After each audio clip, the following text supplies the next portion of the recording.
Buenas tardes con todos, por favor. Quisiera confirmar si me escuchan, por favor.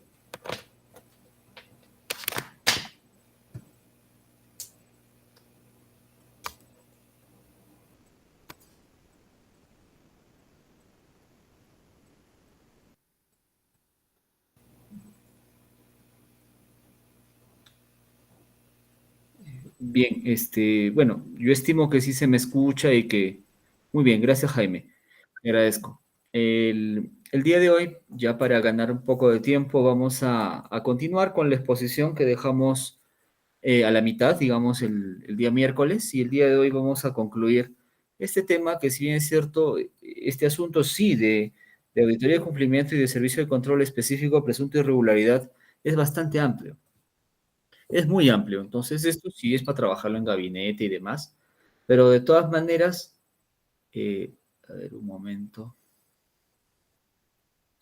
Bien, de todas maneras vamos a hacer lo más resumido posible para poder hacer la capacitación y que sea entendible qué es lo que de eso se trata. Bien, sigamos. Correcto. Habíamos dejado la sesión anterior en la diferencia entre una situación adversa y de una irregularidad, ¿no? Dentro de este tema del control, situaciones adversas nosotros vemos cuando estamos hablando de control simultáneo, ¿no?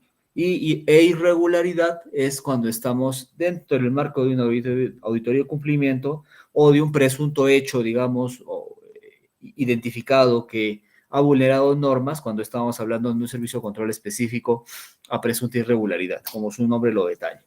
Entonces, hay un abismo de diferencia, ¿no? El tema de una situación adversa es un tema aún no materializado, que no ha generado perjuicio a la entidad. Es más que de repente la Contraloría o los órganos del sistema están avisando de manera preventiva para que el gestor público, el gerente, el titular, tome las acciones del caso. Mientras en el tema de un hecho irregular, definitivamente ya el titular no puede tomar ningún tipo de acción, tampoco los funcionarios, más bien las instancias competentes jurisdiccionales tienen que hacerse cargo, llámese la Procuraduría, el Ministerio Público o el órgano instructor o sancionador de la Contraloría a cargo justamente de este proceso, ¿no? Que son el titular de la acción penal, ¿no? El Ministerio Público. Muy bien, ¿cómo funcionan los tres tipos de control externo? Habíamos dejado en la clase anterior esta diapositiva. Y bueno, lo he puesto en un círculo rojo, puesto que el control posterior tiene las 5 modalidades que conocemos. Se podría añadir, digamos, una más, la auditoría forense, considerando de que, si bien es cierto, no está a nivel internacional, sí, mediante el IASB, mediante las NIAS, mediante los pronunciamientos de OLACEPS o de repente de INTOSAI, sí se tiene definido del cómo se debe ejecutar una auditoría forense. Más en la labor que nosotros efectuamos a nivel de nuestro país, ese tema está aún tomándose un tiempo para poder implementarlo, puesto que, si bien es cierto, existe una directiva ya emitida para hacer una auditoría forense, en el Perú pues tenemos cierto avance en ese tema, debido a que tantos años de haber pasado hechos de corrupción, nuestra auditoría financiera, que es la madre de todas las auditorías, la original, efectuada y siendo función privativa del contador público, se ha tenido que transfigurar, se ha tenido que cambiar, digamos, en enfoque a las modalidades que conocemos, que es la auditoría de cumplimiento y el servicio de control específico, ¿no? Debido a los altos niveles de corrupción que existen. Entonces, desde ya, los principios, o mejor dicho, los procedimientos que los auditores a nivel nacional del Sistema Nacional de Control ya practican son parte de la auditoría forense. O sea, ya se está trabajando en ese norte y eso se ha hecho del 2015 para adelante, ¿correcto? Entonces, vamos definiendo, ¿no? Los tipos de servicios de control gubernamental. El día de hoy vamos a hablar del tema de control posterior y básicamente de responsabilidades, ¿no? Porque aquí sí existen, no es como control interno, que es la parte más simpática, como siempre digo, más proactiva, más bonita de la gestión pública, porque ahí sí te estamos hablando de temas preventivos, de debida diligencia, de prevención, de una política anticorrupción, estamos hablando de una herramienta de gestión para la mejora de procesos, mientras que aquí, en lo que es control posterior, ya todas esas herramientas que les acabo de precisar ya han sido vulneradas, ¿no? Acá ya no hay situación adversa, aquí no hay un riesgo, nada. Aquí hay situaciones que ya se han manifestado y que han afectado el normal desenvolvimiento de la administración pública con un perjuicio real o quizá un perjuicio potencial. O en su defecto, alejándose de los objetivos de la contratación pública, digamos, de determinada consultoría o de repente del objeto público de una obra, ¿no? Lo cual ya, como se dan cuenta, afecta a los conceptos que hemos visto en la clase anterior respecto a los objetivos que persigue la gestión pública y la administración pública como tal. ¿Por qué? Porque cuando ya existe situaciones que afectan el normal desenvolvimiento de la administración pública, ya la afectación es a la entidad, como también a los usuarios de determinado servicio o de determinada obra, la cual estaba en curso o de repente está para liquidar o quizá no se va a poder concluir justamente porque hay situaciones vinculadas a corrupción o a irregularidades en el marco de su ejecución. Entonces, consideremos esos tópicos para que podamos entender bien esto. Un servicio de control posterior, lo que hace Contraloría propiamente, tiene como objetivo examinar, dice, en forma oportuna y objetiva, actos y resultados. Actos respecto al comportamiento de los servidores públicos en atribución de sus funciones específicas, como ya habíamos dicho, como también de las leyes y las directivas que están emitidas en cada sistema administrativo del Estado.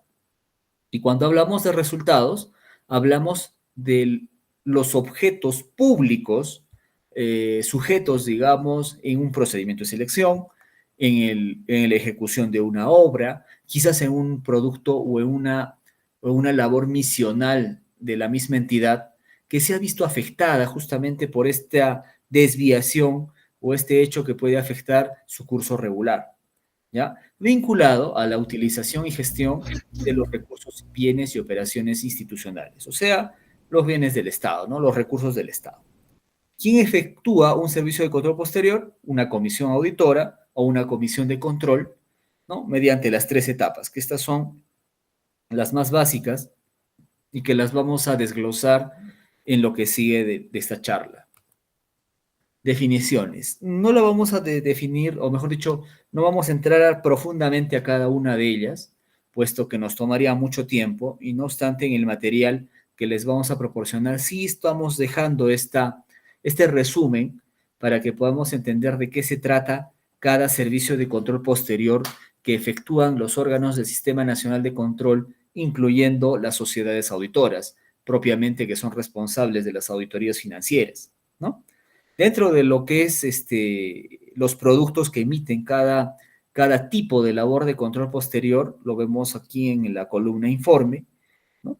En el caso de una auditoría financiera se emite un reporte de deficiencias significativas, el famoso RDS, o de repente los dictámenes de tipo financiero presupuestal, en donde se hace el análisis de las partidas contables y si éstas de manera razonable representan o informan las partidas financieras o presupuestales según las normas aplicables vigentes. La auditoría de desempeño, que básicamente le efectuamos con una gerencia especializada en nuestra sede central en Lima, la cual básicamente se realiza en el marco del cumplimiento de temas misionales de las entidades, ¿no? Es, por ejemplo, cuando se hace una auditoría de desempeño, estamos hablando de cuán óptimo de repente es el uso de los recursos que se distribuyen para un programa social, puede ser pensión 65, bono gratitud, de repente Caliwarma, ¿no? Y demás situaciones. Y de esta auditoría de desempeño solamente se podría identificar mejoras dentro de lo que los auditores pueden recomendar, más no se va a identificar responsabilidades, ¿ya? Entonces son mejoras implementadas por el gestor. Ese es el tema de la auditoría de desempeño. Son como unas tesis, ¿no? De recopilación de información. Incluso se habla de textos, de referencias de artículos científicos y demás, ¿no? La auditoría de desempeño se trabaja de esa manera, ¿ya? Y a lo que sí el día de hoy me voy a abocar justamente es esta auditoría de cumplimiento y el servicio de control específico. Y como ustedes ven, está en rojito, ¿no? Determinado de que fruto de la ejecución de estos servicios de control posterior, sí efectivamente se determinan, perdón, se identifican responsabilidades de tipo penal, civil y administrativo, ¿no? Administrativo a nivel de derecho disciplinario en el PAD, ¿no? La parte interna, y también dentro del proceso administrativo procedimiento administrativo sancionador a nivel del PAS de Contraloría, ¿ya? Lo vamos a desglosar con un poco más de detenimiento en lo que sigue de las horas. Tenemos también esta modalidad de acción de oficio posterior que particularmente y a mi criterio, una opinión muy personal, no tiene mucho sentido y no sirve para mucho, máxime para de repente motivar algún tipo de acciones por parte de la entidad, ¿no? La entidad es la que tiene aquí, en el caso de estos informes de acción de oficio posterior, la posibilidad de cautelar sus intereses, de iniciar algún proceso judicial o de repente algún tipo de sanción administrativa, dependiendo de lo que se revele en este tipo de informes. Reitero, no me parece una modalidad que verdaderamente aporte a lo que es la lucha contra la corrupción. ¿Mm? Bueno, entonces vamos a proseguir. Es esencial que cuando hablemos de auditoría se entienda que aquí hay una situación particular respecto a estos términos que están visualizados en la diapositiva. ¿Ya? Hay que entender de qué se trata el planeamiento y de qué se trata la planificación, ¿no? Y lo voy a tocar acá, puesto que el talón de Aquiles justamente de muchos auditores fue en su momento estas etapas de la auditoría. No sé por qué no entendíamos muy bien, quizás hasta hace unos 10 u 11 años, cuando hubo la modificación normativa, del por qué no se planificaba de manera correcta, ¿no? Había de repente una suerte de enceguecimiento por parte de las altas esferas, quizás de la alta dirección de Contraloría, de no entender lo que en su momento decían las normas internacionales de auditoría, ¿no? Las NIAs. Nos hablaban de un adecuado planeamiento, de una adecuada evaluación del sistema de control interno, de un adecuado manejo de los stakeholders que le llaman en la actualidad, que son las coordinaciones que se hacen a nivel interinstitucional con procuradores, con fiscales, con jueces, como también con organizaciones de la sociedad civil organizada, porque este tipo de instituciones o instancias son las que podrían coadyuvar a la mejora de procesos en estas etapas justamente de la auditoría gubernamental, ¿ya? Ambos términos parecen sinónimos, no obstante, son utilizados dentro del proceso de la auditoría gubernamental, puesto que el planeamiento es la etapa previa, son las actuaciones, haciendo una analogía con la ley de contrataciones, son las actuaciones preparatorias, vamos a decir, ¿no? Pero en control, esta etapa se le conoce como planeamiento, ¿ya? O actividades previas, que se le denomina también a nivel de las normas internacionales de auditoría. Aún se pueden utilizar las NAGAs, me consulta Jaime Montenegro, las normas de auditoría generalmente aceptadas. ¿Tienen alguna validez? Básicamente, si nosotros revisamos los apuntes que en este momento y los pronunciamientos por parte del IASB, como también de las OLACEPs o si no de INTOSAI, más que todo sustentan el trabajo de las entidades fiscalizadoras superiores justamente con las normas internacionales de auditoría. Las normas de auditoría generalmente aceptadas son parte, digamos, de la doctrina en control, que sí sirven aún de referencia, son un tanto más generales que de repente otro tipo de pronunciamientos que existen a nivel internacional, ¿no? Y en el caso del Perú, y ahora lo voy a consignar, las NAGAs justamente eran la base de las NAGUS anteriores que nosotros teníamos, vigentes hasta el año 2014. Muchos se acordarán de las famosas normas de auditoría gubernamental, las NAGU, ¿verdad? Esas estuvieron vigentes hasta el año 14, 13. Entonces, aquí lo voy a explicar y justamente por estos cambios normativos, ahora tenemos a las normas generales de control gubernamental, las cuales rigen el accionar de todos los servicios de control posterior desde el año 2015 para adelante. Han sufrido cambios, alguna modificación, no muy sustancial, básicamente respecto al tema de lo que es la apertura de casillas electrónicas, el uso de medios electrónicos para notificación de pliego y desviaciones de cumplimiento, lógicamente asegurando el debido proceso, legalidad y la legítima defensa de los auditados, ¿ya? Cabe precisar también, ojo, que ¿se acuerdan del Manual de Auditoría Gubernamental, del famoso MAGU?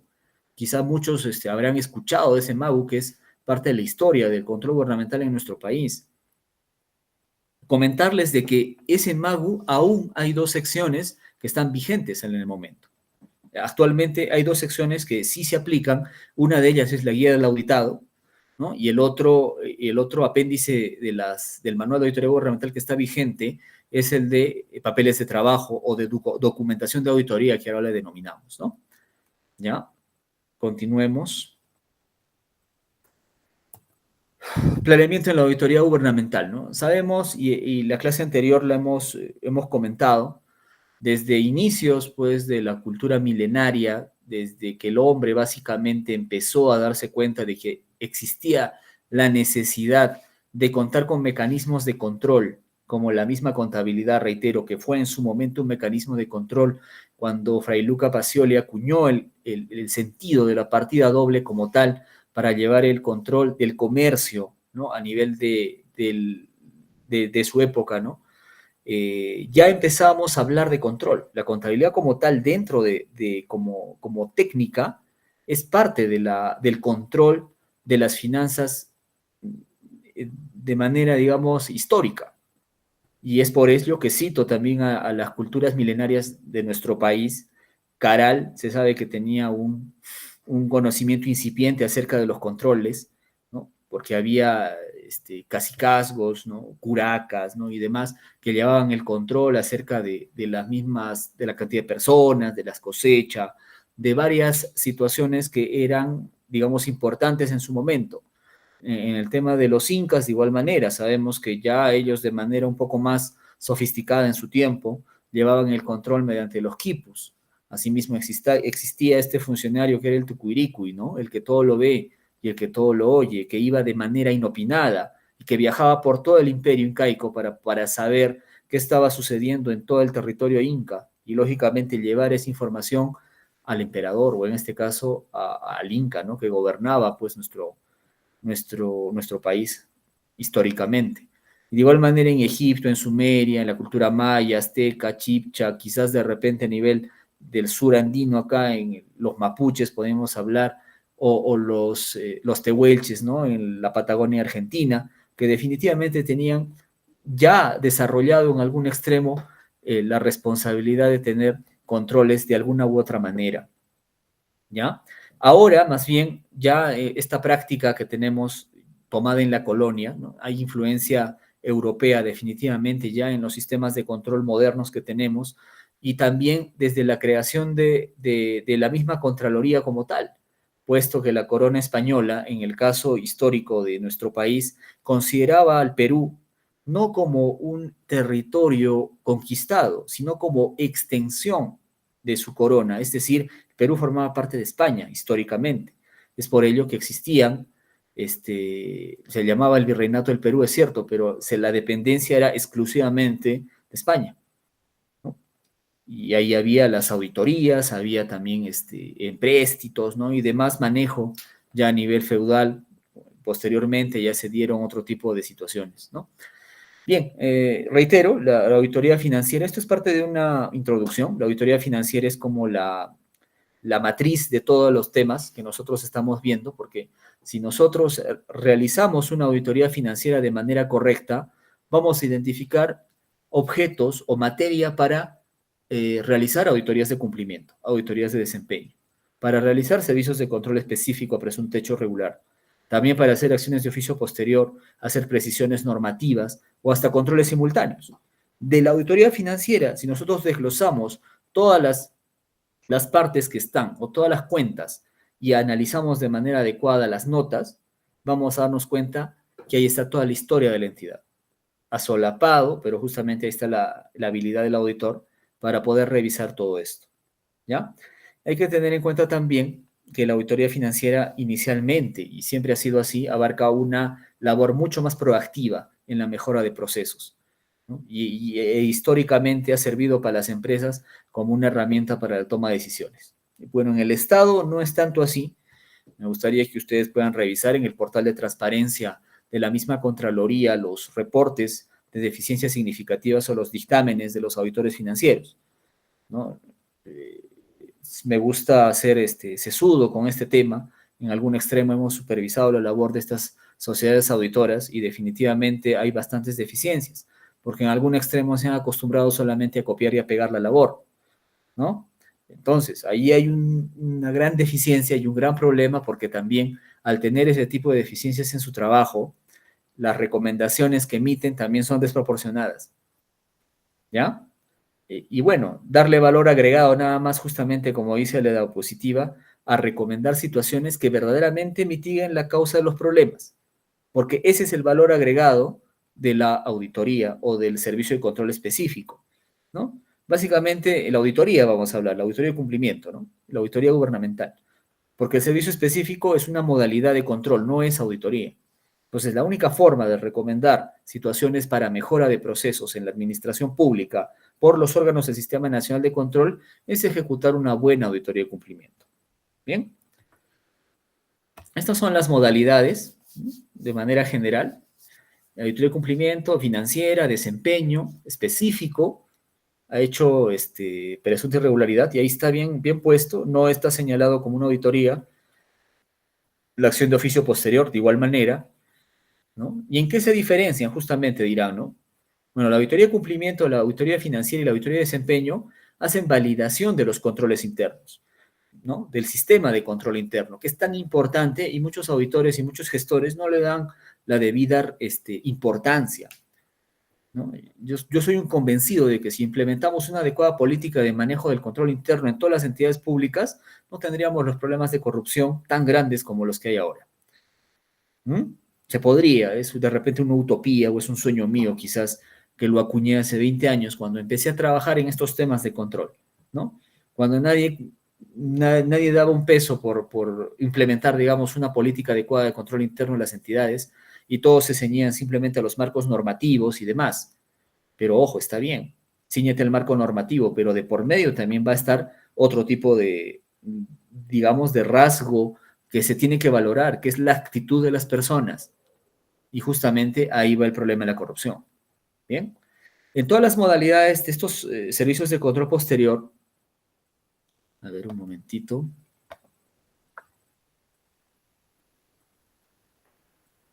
Bien, sí, bueno, Jaime, tienes razón, ¿no? Sobre las auditorías financieras, copy-paste. Sí, efectivamente. Y bueno, no me dejarán mentir muchas personas que han visto los reportes de deficiencias significativas, ¿no? Y también he visto el trabajo de las SOAS en el centro del Perú, ¿no? En Huancayo, en Huancavelica. Y sí, efectivamente, o sea, si han auditado una red de salud, vienen y piensan que es lo mismo en una UGEL, ¿no? Y de igual manera, piensan que esos dos modelos les van a servir para trabajar en una empresa prestadora de servicios. Y quieren hacer lo mismo en la municipalidad, en la provincial, y luego en la distrital. Entonces, ahí hay bastantes situaciones particulares, ¿ya? Todas estas modalidades de control posterior se elaboran, o mejor dicho, se tienen que elaborar carpetas de servicio. Así se denomina dentro de la etapa de planeamiento, ¿ya? Bien, estos son un poco los productos que se tiene que sacar en cada etapa de la auditoría y de los servicios de control específico, ¿no? Aquí está detalladito, porque en la etapa de planificación, por ejemplo, en auditoría de cumplimiento se llama plan de auditoría, mientras que en el servicio de control específico se llama plan de control específico. Y allí son las diferencias, ¿no? En la etapa de ejecución, nosotros de una auditoría de cumplimiento sacamos desviaciones de cumplimiento de auditoría, mientras que un servicio específico saca un pliego de hechos, ¿ya? Es diferente. Sin embargo, en esencia, si vemos es lo mismo, ¿no? Pero estos tecnicismos definitivamente hacen de que estas formas de hacer control, impuestas por la última gestión básicamente de Contraloría, nos dan la posibilidad, supuestamente, el servicio de control específico nos da la posibilidad que sea más rápido, dice. Pero bueno, luego vamos a analizar también el por qué a veces no es tan conveniente hacerlo. Etapa de elaboración de informe, en la auditoría de cumplimiento es un informe de auditoría, mientras que en control específico es un informe de control específico, ¿no? Y vamos a explicar las etapas de la auditoría, bueno, lo vamos a hacer más adelante, pero aquí es donde quiero dejar sentado las diferencias que se tuvieron justamente con el enfoque de las nagas hasta el año 2014 y las diferencias que nosotros ahora se dan dentro del 2015 para adelante, ¿ya? Eh, por ejemplo, a ver, ¿qué diferencia? Definitivamente los instrumentos o las directivas o lineamientos han cambiado, ¿no? Hasta el 2014 hablábamos del MAGU, del Manual de Auditoría Gubernamental, de las NAGU, se hablaba de examen especial, se hablaba de las pruebas preconstituidas vinculadas a lo que era el informe especial, no sé si se acuerdan, los informes especiales que se sacaban, ¿no? Y demás. Y lógicamente esto también nos permitía hasta cierto punto tener objetivos de auditoría dispersos. Estos objetivos de auditoría dispersos no nos permitían llegar al horizonte en el tiempo y en el costo correcto o apropiado, porque una auditoría podía durar como si fueran 4 meses, también un par de años, ¿no? En el centro del Perú, cuando yo empecé a trabajar en el gobierno regional de Huancavelica, en Junín, en Huancayo, había auditorías que estaban 2 años en ejecución, año y medio, en Pasco, me acuerdo, ¿no? Era terrible, porque en realidad había tantas cosas que ver y el auditor quería abarcar más, abarcar más, abarcar más, y no nos cerrábamos en un objetivo contundente, ¿no? Del 2015 para adelante, justamente ya al cierre de la gestión de nuestro excontralor, Contralor Público Colegiado Fuad Curi Sarzar, ya se habló justamente de la aplicación de las NIAS y de los pronunciamientos de las OLACEPs como también de INTOSAI. Entonces ahí empezamos a hablar del Manual de Auditoría y Cumplimiento, el cual se condice pues con todas las normas a nivel internacional. Es decir, ya empezamos a auditar de manera global y nos ceñimos, digamos, a los parámetros internacionales, tan igual como lo hacían cualquier entidad fiscalizadora superior en su momento, ¿ya? ¿Qué más? Ya se habla de una prueba de recorrido, se le da valoración a lo que es la prueba de controles internos, ¿no? Anteriormente hacíamos un memo de control interno que se hacía en base a las normas técnicas de control interno, ¿se acuerdan? Las que estuvieron vigentes justamente hasta el año 2005, más o menos, 2005, 2004, porque de ahí ya se sacan la ley 28716, la que regula la implementación del control interno, como también se saca las normas, la 320, 2006, que son las normas de control interno, ¿verdad? Entonces, ahí hay cambio normativo.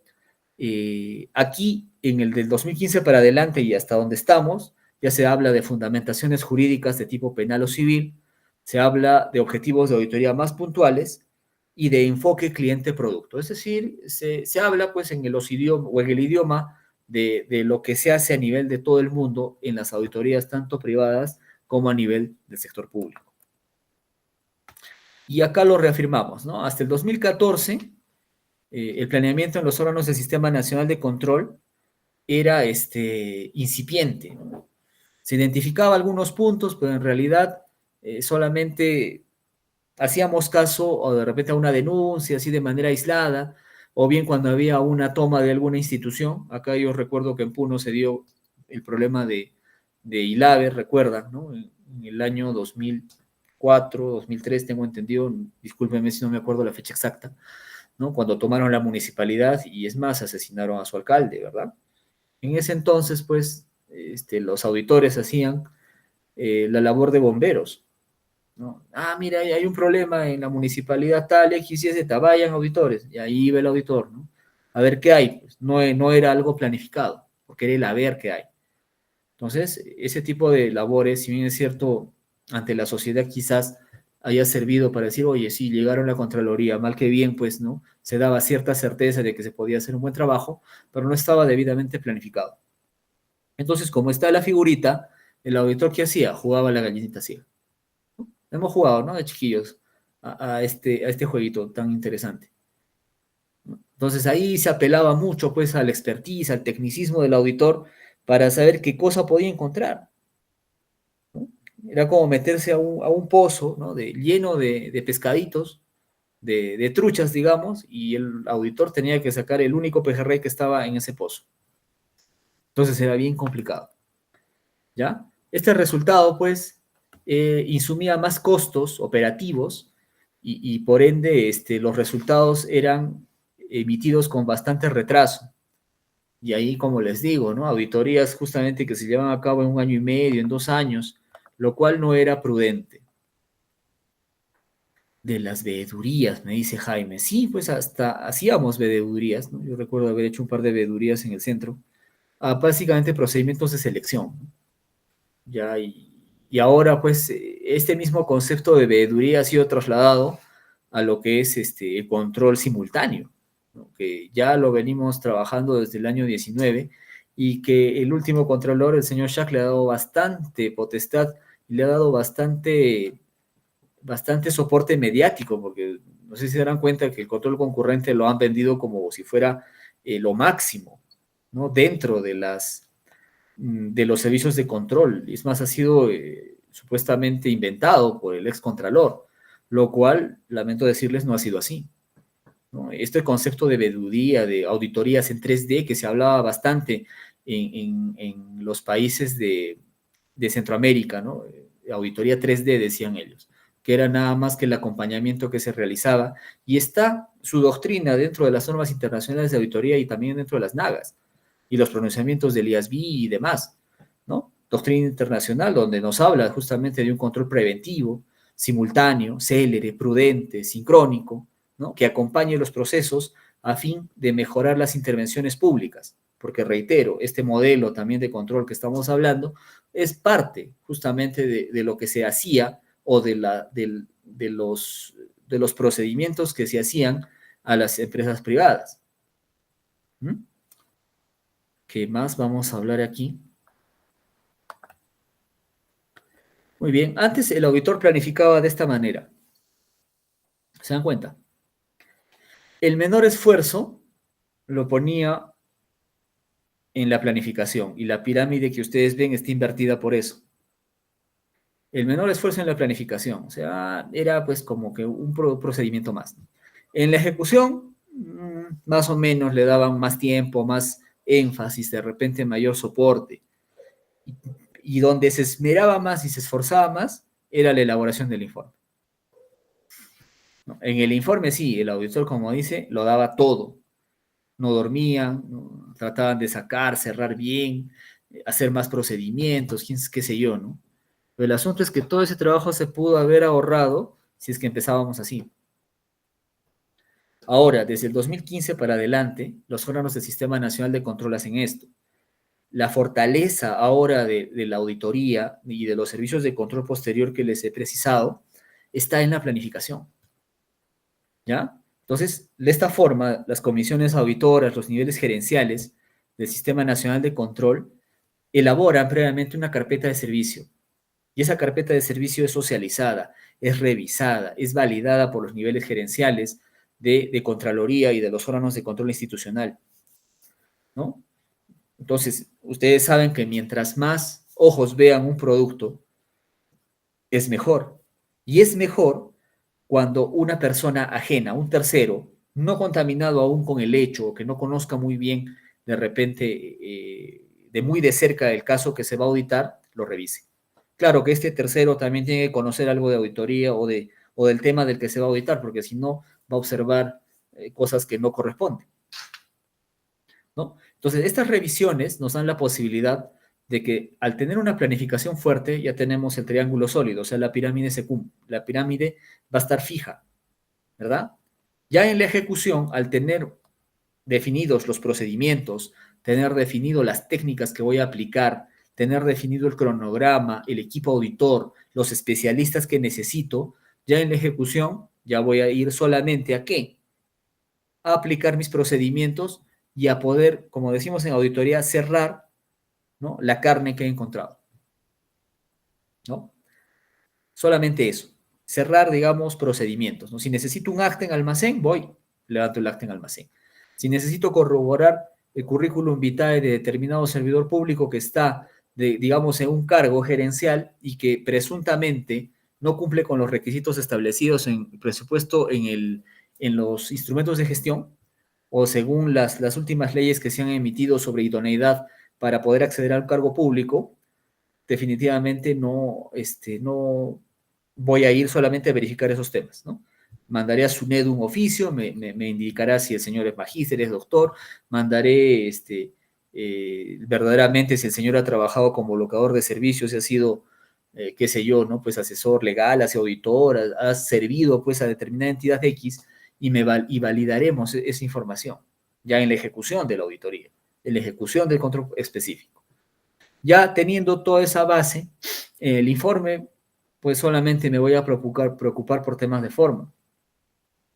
Porque en temas de forma, ya solamente es pulir la redacción, utilizar verbos correctos. Ustedes saben que los órganos del Sistema Nacional de Control emiten informes de tipo administrativo, ¿no? Y por ende, el uso muchas veces de los verbos técnicos que en algún extremo podrían definir responsabilidades de tipo penal o civil, tienen que ser correctamente utilizados, ¿verdad?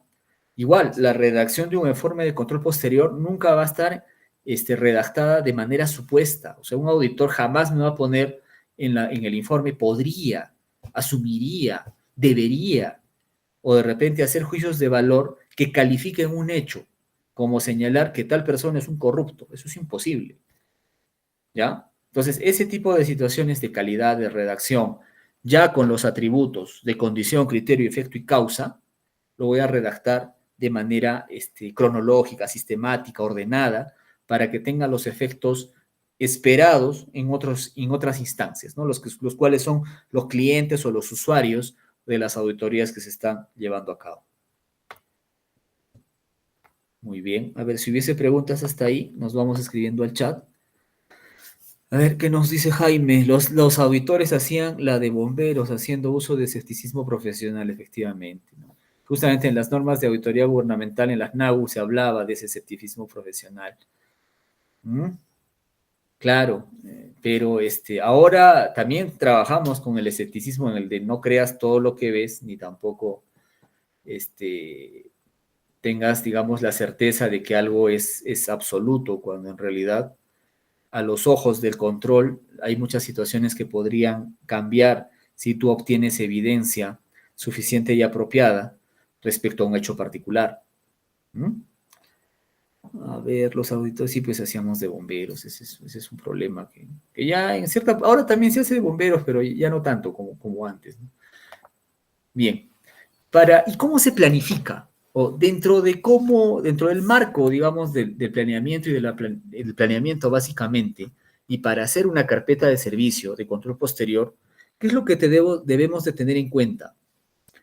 ¿No? Y mira, esto es un recogido de la experiencia, ¿no? Esto no está en un libro.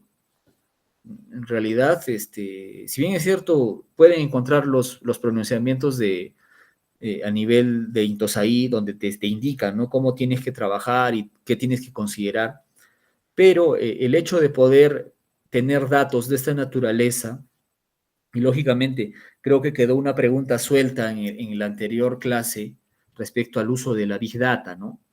A ver, justamente tengo una fotito, creo que tomé, porque ese día ya me estaba yendo, y aquí está.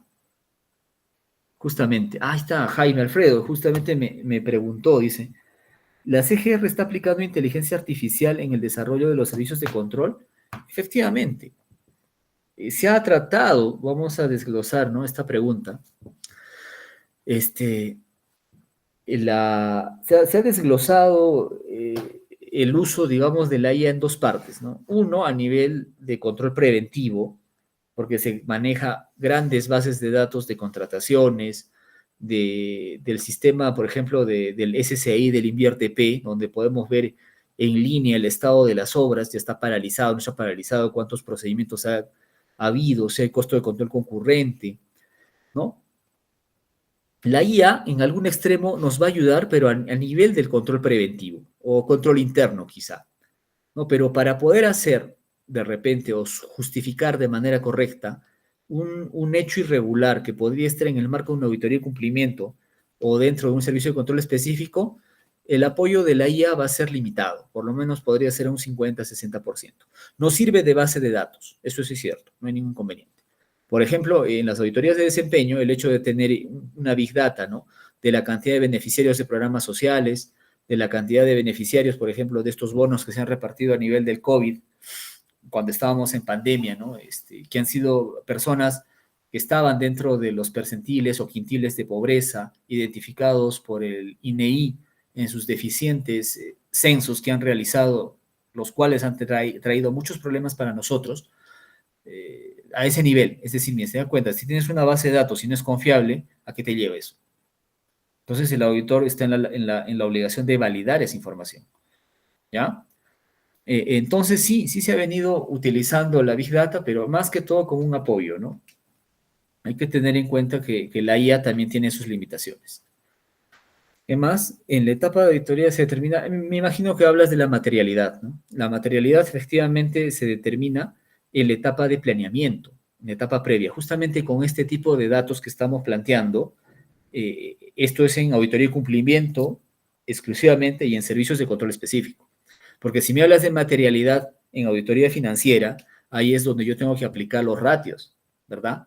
Tengo que agarrar el activo, hacer un cruce con las cuentas de patrimonio y sacar un importe en donde nos indique, según los índices, hay formatos que se hacen a nivel de auditoría financiera, donde te dice el umbral de tus observaciones van a ser superiores a 10 millones de soles, por ejemplo. O sea, si hay algo que tú detectes en auditoría financiera que está menos de 10 millones, ya no es material. Entonces pasa a otro tipo de análisis, ¿no? Pero la materialidad justamente, igual en auditoría financiera se define en la etapa de planeamiento, ¿ya? Con todos los formatos que a vida cuenta, pues son copia.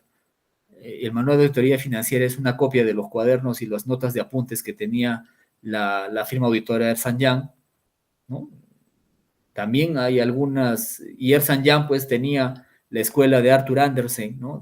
Y también de la Price Waterhouse, las cuales son las Big Data, son las firmas auditoras top a nivel mundial, y ahora pues la Contraloría lo que ha hecho es tomar todo ese know-how, ese saber hacer, para que puedan sustentar de manera correcta un manual de auditoría financiera que sirva y que sea entendible y que pueda, digamos, ser aplicable no solamente a una entidad ministerial, por ejemplo, ¿no? Sino a todas las instituciones de todo el país, a todas las instituciones públicas. Es complicado, pero se está tratando de hacer de alguna u otra manera. A ver, ¿cómo pueden ayudarnos estos datos que ustedes ven para poder hacer un planeamiento en auditoría? ¿No? Primero, ya lo dije, la evaluación del control interno. Tenemos tres métodos, ¿no? Para hacer control interno.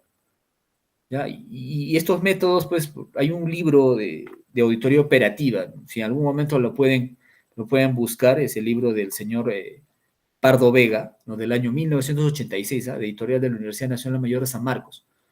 Julio Pardo Vega, creo que es. Sí. Ya, él, por ejemplo, el método de flujograma lo explica detalladito, ¿no? Y el método de flujograma sirve, el método gráfico, que también utilizamos para lo que es la evaluación del control interno. El método del cuestionario, que es uno de los más utilizados, y el método narrativo, que es ir a entrevistar a un responsable y poder validar los controles internos, ¿no? Y eso entra, es importante que nosotros conozcamos como auditores y también como gestores de que esta herramienta, pues, no solamente es para poder identificar posibles errores, sino también me va a dar la posibilidad de identificar errores ya materializados. Entonces ahí, un momentito, eso ya no es control interno, pasa a otro lado. ¿Bien? Denuncias, ¿no? Las denuncias, ahora Contraloría tiene audiencias públicas, se tiene un programa de monitores ciudadanos, de mentores de control, auditores juveniles y demás herramientas, ¿no? Que ahora se tienen a la mano para poder, digamos, obtener documentos, información o validar datos sobre lo que la sociedad civil opina de sus instituciones o lo que quiere decir acerca de irregularidades que ellos pueden ver. Recortes periodísticos, bueno, creerlos al 50%, no depende. Sabemos que el recorte periodístico es sensacionalista. No obstante, ahora tenemos un área específica de comunicaciones que se hace cargo justamente de poder monitorear todos los reportes periodísticos que se emiten a nivel regional, a nivel nacional y lógicamente ahora todo el rebote mediático que se da en redes sociales, ¿no? Ahora ya la gente no lee un periódico. ya no compra papel. Ahora la gente, es más, mucha gente de mi generación y de los que vienen, ¿no? Ya han erradicado completamente el uso de papel. Lo que ellos hacen es agarrar el celular y justamente revisar los blogs de noticias y con eso ya, ¿no? Y buscar ahí la información mediante IA, apoyados en Meta y en demás herramientas, ¿no? Que existen, ChatGPT y demás, y con eso ya se toma decisiones, de eso se trata. Lo que estamos haciendo ahora en Contraloría es tratar de adecuarnos justamente a ese tema, porque para nosotros también revisar redes sociales es importante, ¿no? ¿Qué más? Pedidos del Congreso. Bueno, aquí ya va la actuación de los stakeholders, como siempre lo señalo. Los pedidos de la Fiscalía de la Nación al Ministerio Público, de igual manera. Estas coordinaciones son importantes. ¿Por qué?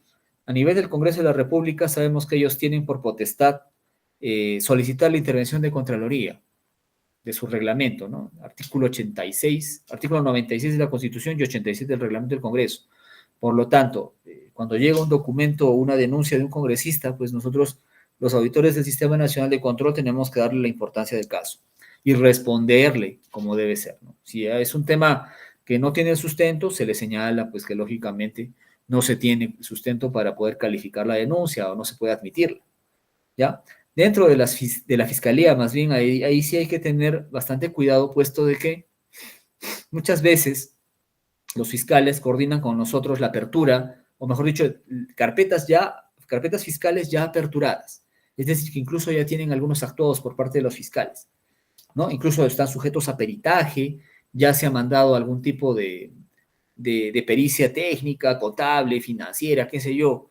Entonces, ahí hay que chequear si el actuar del Sistema Nacional de Control es oportuno, si se puede, porque si es que no, simplemente la Fiscalía tendría que hacerse cargo.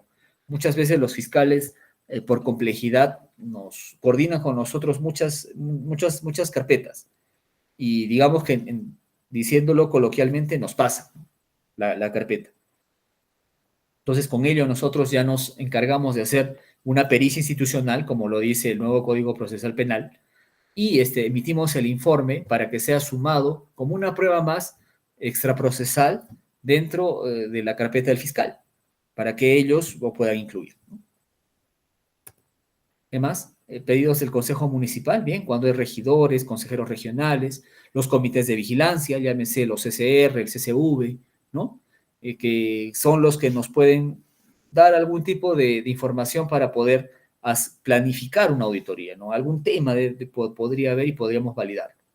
Documentación obtenida por los órganos del Sistema Nacional de Control, ¿no? Dentro de las atribuciones se recopilan datos, ¿no? Como labores cotidianas, como lo que dijimos hace un momento. Se tiene una Big Data, se tiene más información, se tienen datos, entonces ahí podemos obtener mayores, a ver qué me dice Alfredo. En las auditorías financieras la materialidad también puede ser cualitativa. Claro, podríamos evaluarlo. Tendría que ir de la mano con el análisis frío que se hace a nivel de la determinación de la materialidad en la etapa de planeamiento, ¿no? Como te dije, como les dije ayer, ¿no? Para el gobierno regional de cualquier región, valga la redundancia, 10 millones es como gastar 20 céntimos, ¿no? Pero para una municipalidad pequeña, gastar 10 millones es todo su presupuesto. Entonces hay que tener en cuenta ese tipo de situaciones. Y sí podríamos analizar de alguna u otra forma un factor cualitativo, ¿no? Dependiendo de qué área tan sensible está esa partida que se va a analizar, ¿no? Por ejemplo, si estamos viendo fondos del programa Vaso de Leche, mucho cuidado porque estamos hablando de fondos públicos, que están destinados para población en riesgo, ¿no? La población 0 a 6 años, menores y los de chicos de 7 a 13 años, que son la primera prioridad. Entonces, ahí hay incluso hay agravante, ¿no? Si tú te estás apropiando, con todo el caso, por ejemplo, que ha pasado de Caliwarma hace un par de semanas, ¿no? Esos señores ya deberían estar en la cárcel, definitivamente.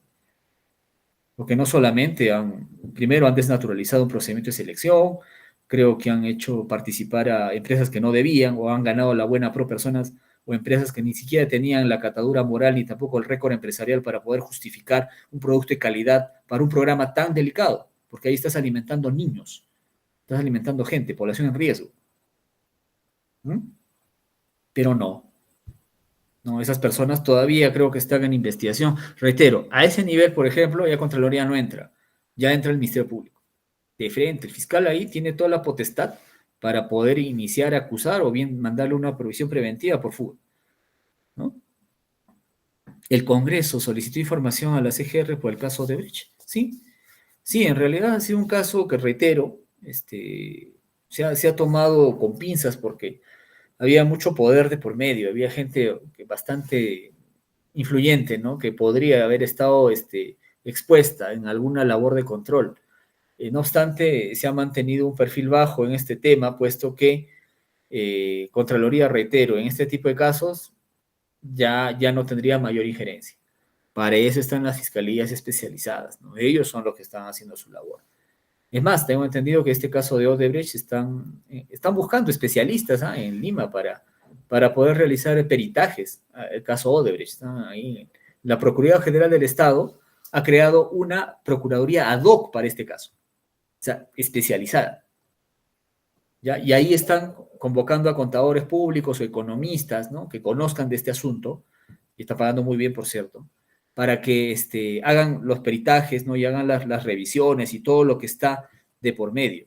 Pero reitero, el caso es tan complejo que se ha creado una Procuraduría Pública ad hoc a nivel de la PGE, ¿no? Entonces ahí ya Contraloría pone su tope porque ya no podemos ingresar más allá. No hay que perder, y no hay que perder lo que dice artículo 6, el artículo 7 y el artículo 8 de la Ley Orgánica del Sistema Nacional de Control, la 27785. ¿Ya? No lo perdamos de vista.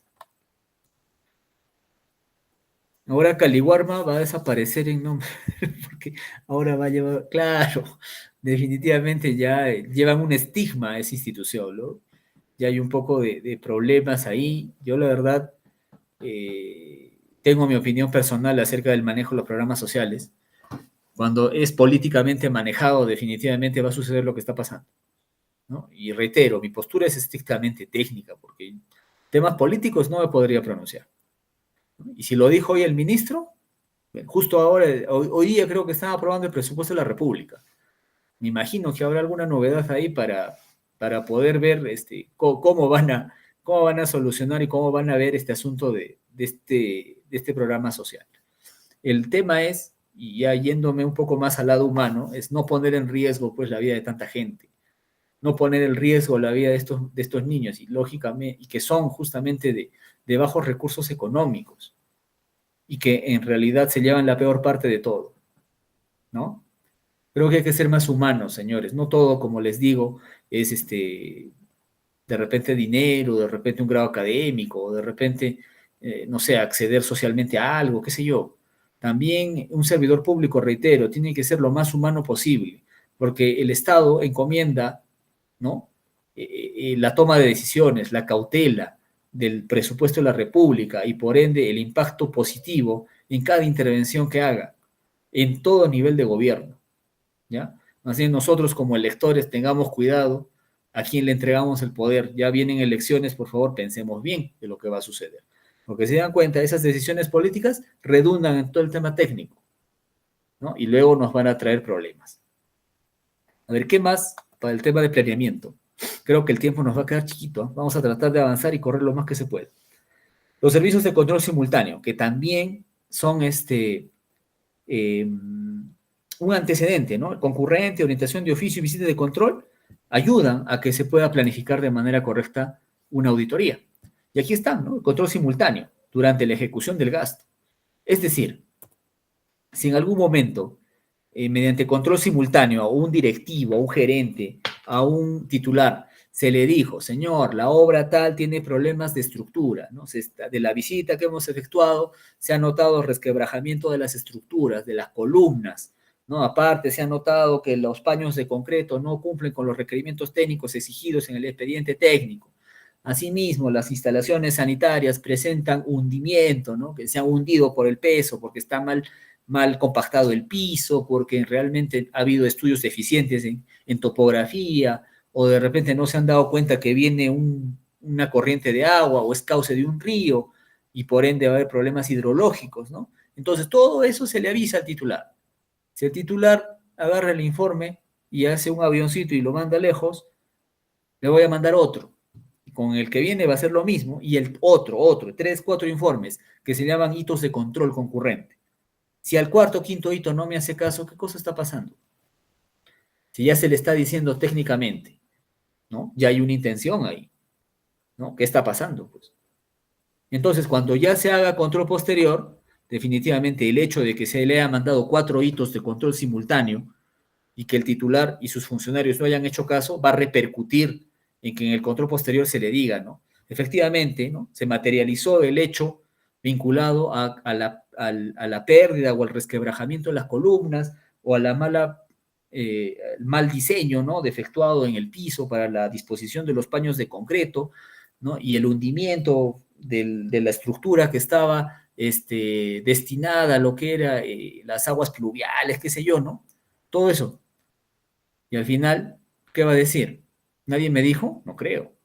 Y nosotros le vamos a poner, ¿no? Entonces, mediante los informes tal, de tal fecha, de tal fecha, de tal fecha, se le alertó a tal persona, a tal funcionario para que tomen las acciones del caso. Sin embargo, nunca tomaron las acciones ni mitigaron los riesgos afectados.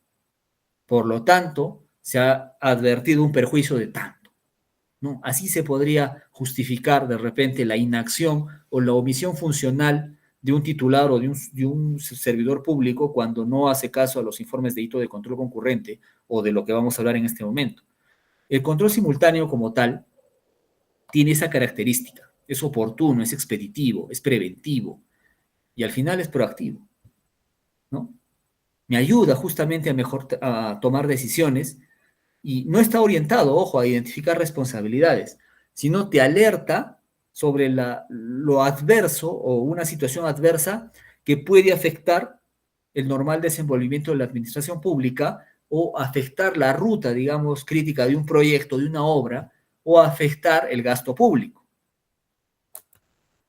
¿Ya? A ver qué pasó acá. Bien. El control simultáneo nos habla de hitos de control, de repente ya han escuchado esa denominación, que ha sido bastante difundida. Ahí está, es célere, definitivamente, porque tiene que ser rápido, tiene que acompañar, tiene que dar la posibilidad de que se tomen decisiones oportunas, porque si estamos hablando, por ejemplo, de que se va a vencer cemento en un almacén, las decisiones tienen que estar acá, ¿no? En el caso, por ejemplo, de que vamos a ver en un almacén de medicinas, de un hospital, de una posta, que ya se van a vencer determinado lote de medicinas, y tú no tomas la decisión de repente devolverlo al Ministerio de Salud, o de repente hacerlo rotar, qué sé yo, o en su defecto ya se vencieron, ¿no? El control simultáneo justamente te da la posibilidad de que tomes esas decisiones y que tomes las medidas del caso en el momento, en el acto. Y ahora, si tú no lo dices, no haces caso, ya es tu problema, ¿no? El objetivo de estas situaciones adversas que se emiten es que haya la acción preventiva y correctiva, ¿no? Con el objetivo de que los bienes del Estado y los recursos sean manejados de manera eficiente, eficaz, transparente, económico y con legalidad, ¿ya?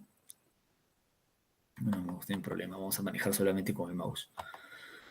¿A qué se puede aplicar control concurrente? Obras públicas, definitivamente, contratación de bienes, ¿no? Bienes, servicios, obras, consultorías, ejecución contractual de bienes, obras, servicios, consultorías, ¿no? Entendiendo las etapas que existe dentro de un procedimiento de selección.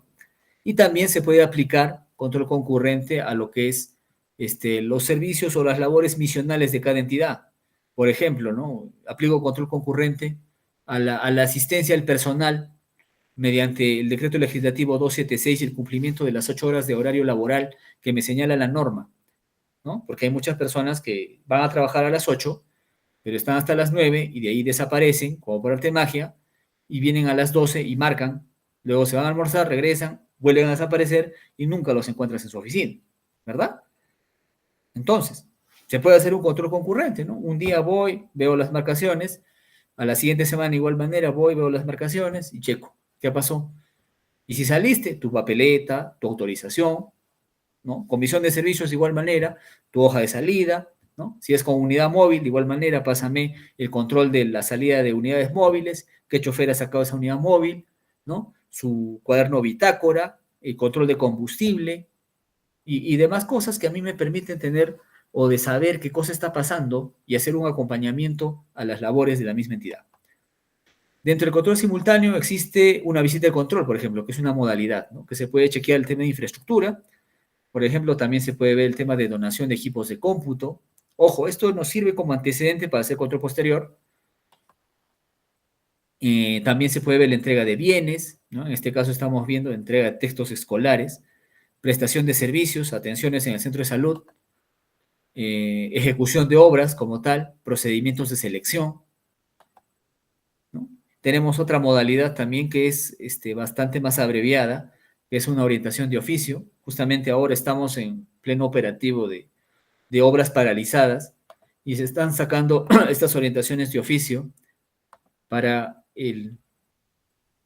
para el, para chequear si las obras están paralizadas o de repente están en reinicio de actividades y que los reportes del Ministerio de Economía y Finanzas no estén señalando pues justamente información correcta y fidedigna, ¿no? De eso se trata lo que se está revisando en este momento. Por ejemplo, ¿no? Una orientación de oficio también la podríamos sacar en caso cualquier auditor o bien un ciudadano se acerca al OSI, al órgano de control, e indica que están almacenando pues, basura en determinado lugar, ¿no? Y ese lugar, por ejemplo, está cerca a una universidad, o está cerca a un colegio, o está cerca a un instituto superior, qué sé yo, ¿no? Entonces, el hecho de que la basura pues esté acumulada ahí, que trae consigo canes callejeros, trae consigo el riesgo de que haya enfermedades y por ende afecta a la salud pública. Y si nosotros revisamos la ley orgánica de municipalidades, ¿no? ¿Quién tiene la potestad y quién es responsable de la salud pública en la jurisdicción? La municipalidad, ¿no? Entonces ahí se le manda la orientación de oficio, ¿no? Una foto, señor, miren, se está almacenando este tipo de residuos sólidos en tal lugar, que está aledaño a un colegio, que está aledaño de repente a la universidad, por lo tanto, en atribución, ¿no? Según la ley orgánica de municipalidades, se le exhorta que tome las acciones del caso a fin de mitigar el impacto negativo y la afectación a la salud pública. Así se puede hacer una orientación de oficio, hasta de una publicación de un medio de comunicación en el Facebook o quizás bajo otra modalidad, ¿no? A ver. Bueno, ya lo hemos visto, ya lo hemos visto, ya lo hemos visto. Acá, bien. Quiero llegar a esto. Ayer me preguntaron y justamente acá lo tenemos. Este es un corte a agosto de este año, respecto a la cantidad de funcionarios que están con responsabilidad identificada en las auditorías de cumplimiento, ¿no? Ahí se tiene las responsabilidades, ¿no? Que están dando a nivel del actualizado. Esto es al 20 de febrero, perdón. Sí, al 20 de febrero, al inicio de este año. Ahora, diciembre, vamos a sacar otros reportes que están dentro del velocímetro de Contraloría. Entonces, ahí en ese enlace, por ejemplo, ustedes pueden revisar estos reportes gerenciales para que puedan conocer cómo es el impacto de la auditoría de cumplimiento. Incluso, reitero, les puede servir como una fuente, digamos, para poder realizar investigaciones y demás, ¿no? ¿Qué es la auditoría de cumplimiento? Primero, un proceso sistemático. Ya lo hemos visto que está acompañado de la ejecución de evaluaciones, ¿no?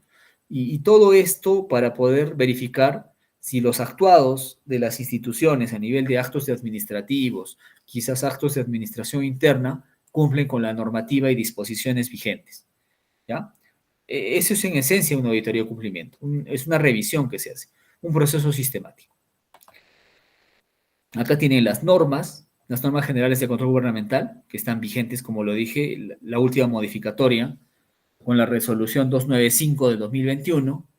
La auditoría de cumplimiento también tiene su propia directiva específica, ¿ya? Que está ahí en la directiva 001-2022. Este es el planeamiento en la auditoría de cumplimiento. ¿Cómo se hace? ¿No? Y lo que hemos hablado está acá, planeamiento.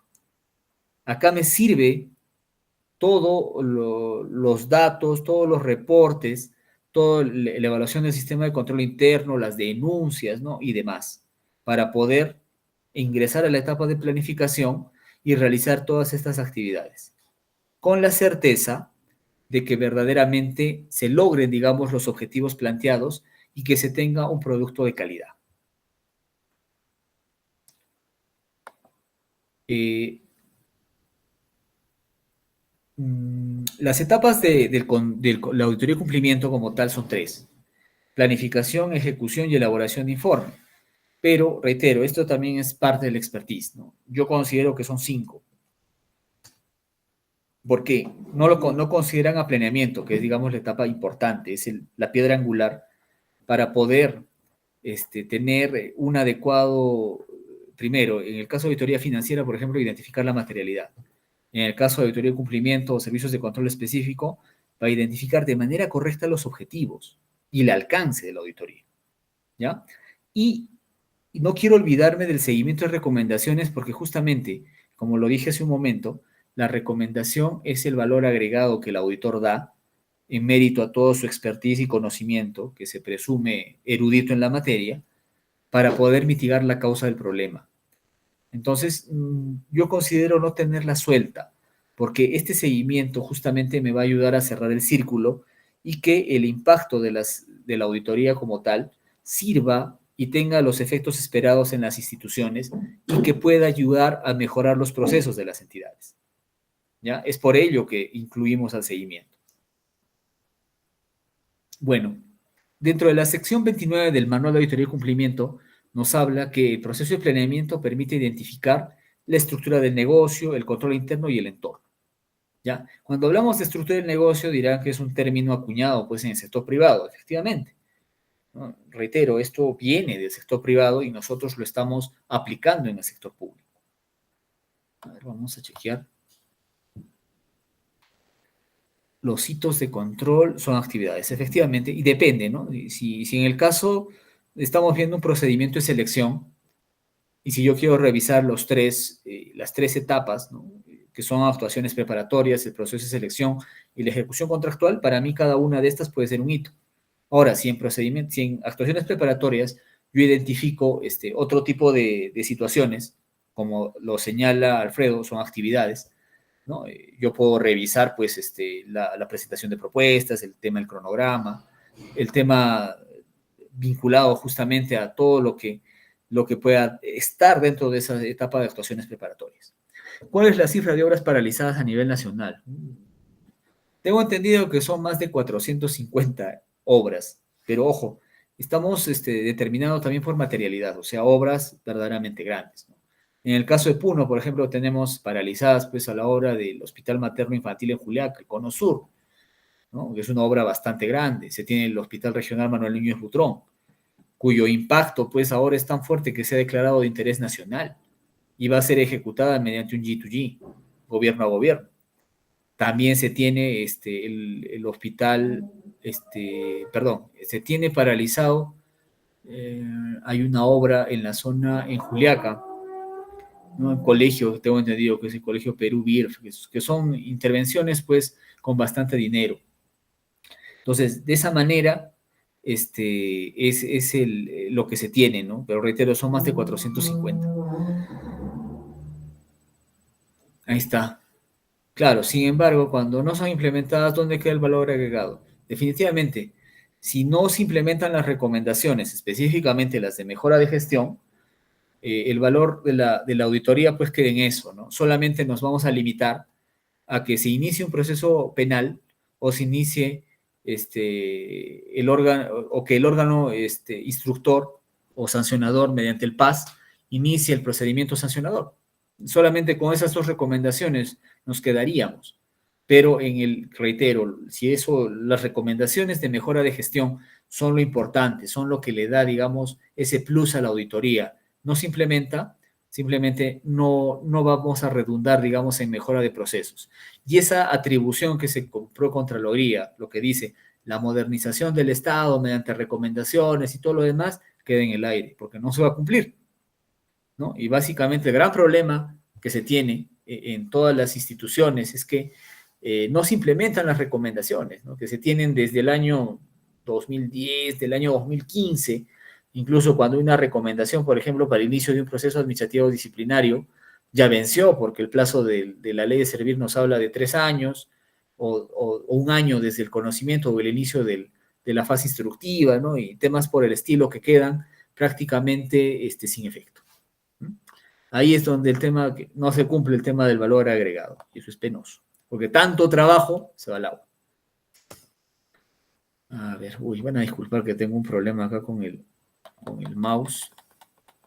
Muy bien. La sección 30 del manual me habla de la carpeta de servicio. Como ya le he dicho, todas las modalidades de control posterior tienen una carpeta de servicio.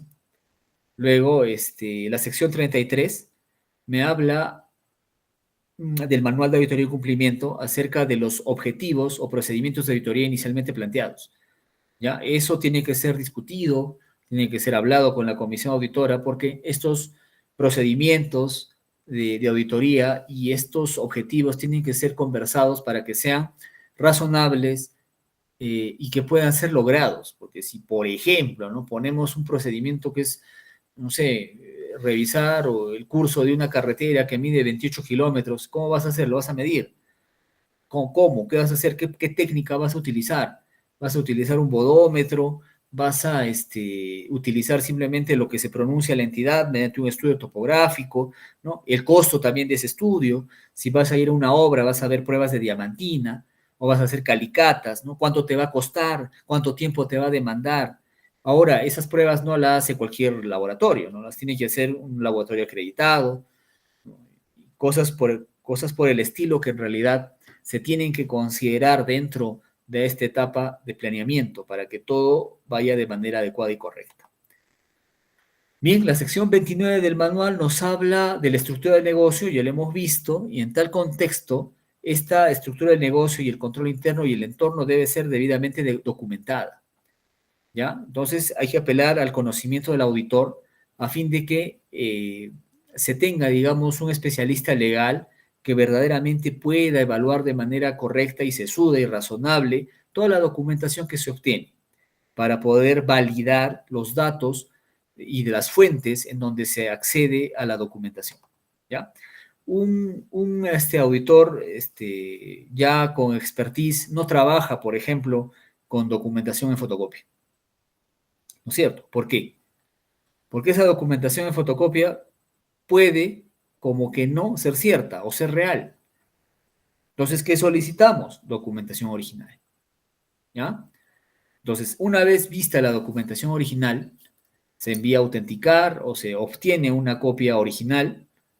Cuando digo copias originales, es de manera excepcional, no obstante, igual funciona dentro del proceso de auditoría justificar la evidencia con documentación autenticada, ¿no? Y eso es lo que tiene el valor y eso prueba de manera correcta la aplicación de los procedimientos. Bien, bueno, la planificación, ya estamos en planificación, ya no vamos a hablar de planeamiento. La planificación en la auditoría y cumplimiento comprende estas tres etapas, ¿no? Instalar la comisión, comprender la entidad, que es la evaluación del sistema de control interno, y aprobar el plan de auditoría definitivo. Ya, aquí vemos, después de acreditar la comisión que se hace, se tiene una charla justamente con la entidad, se validan los controles, se instala la comisión auditora para poder tener las medidas de seguridad y se solicita la información y la documentación en original. Si es que ya no la pediste antes, ¿no? Depende, porque en planeamiento ya la has tenido que pedir. Luego de todo esto, cuando ya desarrollamos los procedimientos, aplicamos nuestras técnicas de auditoría, lo cual nos va a permitir recopilar, valorar y hacer juicios de valor acerca de las pruebas, ¿no? Por ejemplo, yo estoy revisando un procedimiento de selección vinculado a la adquisición de alimentos para programas sociales, que podría ser PAN TBC, alimentos por trabajo, comedores populares o programa vaso de leche, ¿no? Entonces, ¿qué técnicas de auditoría tengo que yo aplicar para saber si verdaderamente los alimentos que han comprado cumplen con las exigencias de los términos de referencia de los procedimientos de selección, ¿no? Como también cumplen con las exigencias que las normas técnicas de cada programa social exigen, ¿no? En el programa Vaso de Leche, por ejemplo, su ley específica señala cuántos kilocalorías,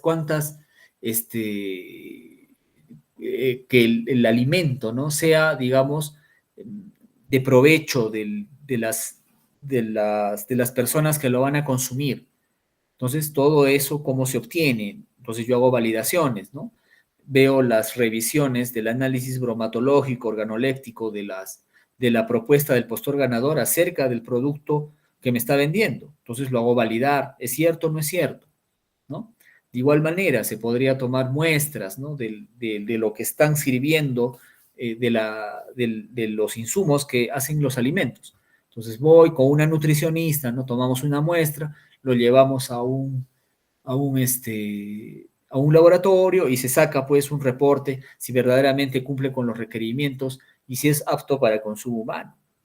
De igual manera, cumplimiento de plazos, solicitaré el expediente de contratación, checaré el cronograma, verificaré que no hay penalidades por cobrar, si ha llegado justamente el día que indica, según la propuesta técnica ganadora, ¿no? El cumplimiento contractual. Ojo, que con un contrato no es solamente el documento que lo sostiene, sino que son los términos de referencia que están en las bases integradas, el contrato como tal y la propuesta ganadora.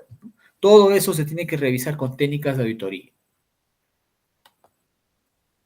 Las evidencias que se obtienen son física, documental, testimonial y analítica, ¿no? Física, como les puse hace un rato el ejemplo, cuando vamos a tomar, ¿no? Una muestra, digamos, de alimentos, de avena, ¿no? Con todas las pesquisas que me aseguren que ese producto no va a ser contaminado, se toma la muestra y se lleva, ¿ya? Física, ¿qué más? No sé, hay una calamina que han puesto, ¿no? Un calaminón, digamos, a un almacén, ¿no? Y me dicen, sí, es lo que hemos puesto según los términos de referencia y tanta cosa. Entonces yo les pido, oye, quiero un pedazo, acá está, es lo que tienen, se valida, entonces me lo llevo para saber si tiene la resistencia o si cumple con los requerimientos exigidos, ¿no? En las evidencias documentales, bueno, todos los documentos legalmente obtenidos, ojo, la carga de la prueba está en el terreno de los auditores para la obtención de la documentación, la cual tiene que ser solicitada por escrito, con la técnica de relevamiento, ¿ya? El tema testimonial, que es, digamos, una técnica de apoyo, digamos, es evidencia de apoyo, a fin de corroborar mediante entrevistas con personas, ¿no? Algunos hechos, ¿no? Por ejemplo, señor, usted es el almacenero, ¿sí? El señor, Periquito de los Palotes, vino el día 28 de noviembre de 2024 a las 10 de la noche al almacén y le solicitó la llave para acceder al almacén y poder sacar, no sé, determinados bienes, ¿no? Entonces, esa es un acta que yo voy a levantar y me dirá sí, me dirá no, pero lo cual yo lo tengo que corroborar con documentos, porque en el acta me puede decir maravillas. ¿Y qué tal no es verdad? Entonces, si el señor Periquito de los Palotes entró 10 de la noche, mínimamente debe haber un registro de ingreso de la entidad, ¿no? Que tiene el vigilante. Y el vigilante me va a dar ese registro. Mínimamente habrá de repente pasado la huella dactilar para su asistencia, ingresado, salido, qué sé yo, ¿no? Hay diversas situaciones que te pueden ayudar a corroborar lo que vas a tú advertir en un acta testimonial. La evidencia analítica, ¿no? Cálculos, comparaciones, cuando vemos, por ejemplo, una conciliación bancaria, que por cierto ahora la IA lo hace, ¿no? Hay IA que hacen conciliaciones bancarias, cuando vamos a chequear reportes, ¿no? Cálculos de metrajes y demás, ¿no? A nivel de ingeniería, ¿no? Y todo eso que está justificado y sustentado por un profesional competente. Las observaciones. Aquí ya vamos a hablar. Copia fea, exactamente, ¿no? Son los documentos que se tienen que obtener.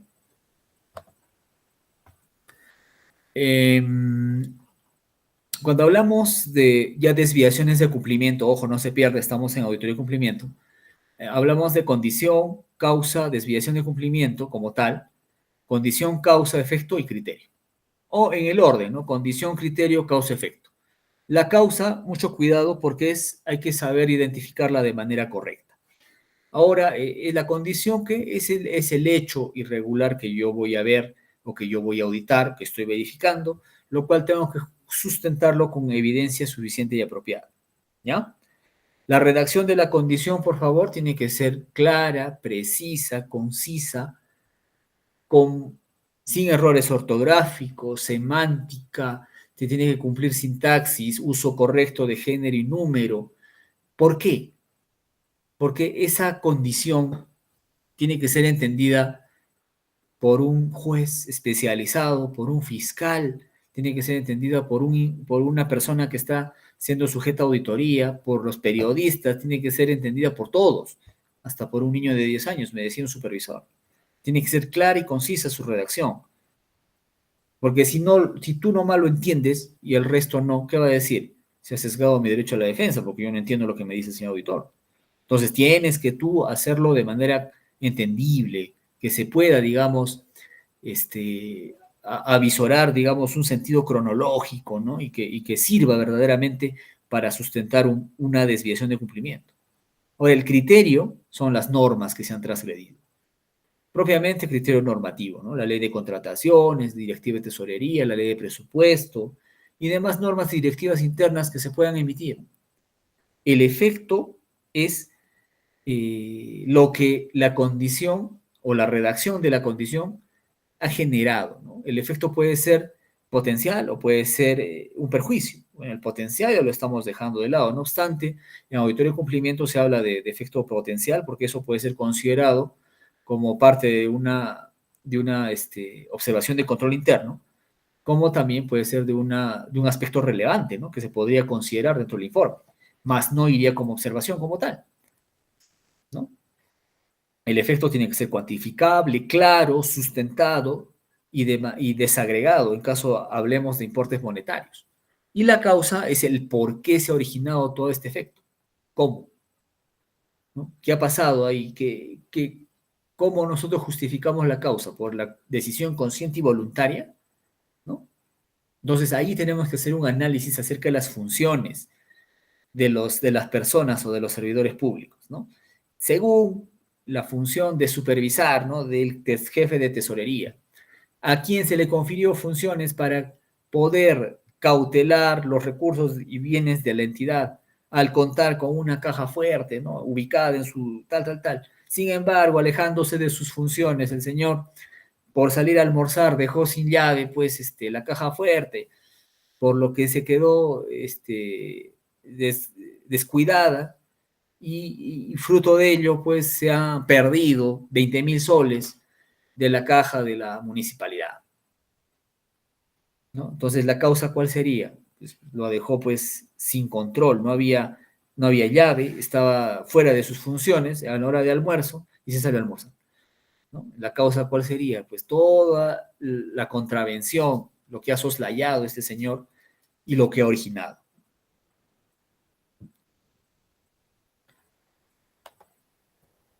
Bueno, dentro del principio de debido proceso, legalidad y legítima defensa, reitero, las desviaciones de cumplimiento se comunican.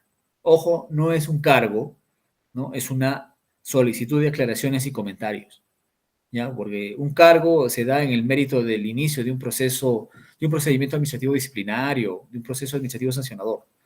Ahora estamos en una fase de auditoría, la cual se regula específicamente por la ley, por la 27.785 y por las normas y directivas que se emiten en mérito de la labor de control que se viene desarrollando.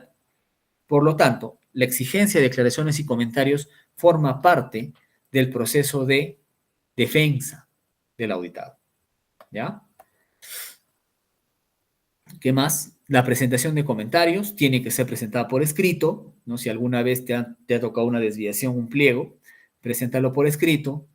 ¿Qué más? Tiene que ser de manera individual, aunque en algún momento nos presentaron aclaraciones y comentarios de manera colegiada, me imagino un comité, alguna vez lo hizo.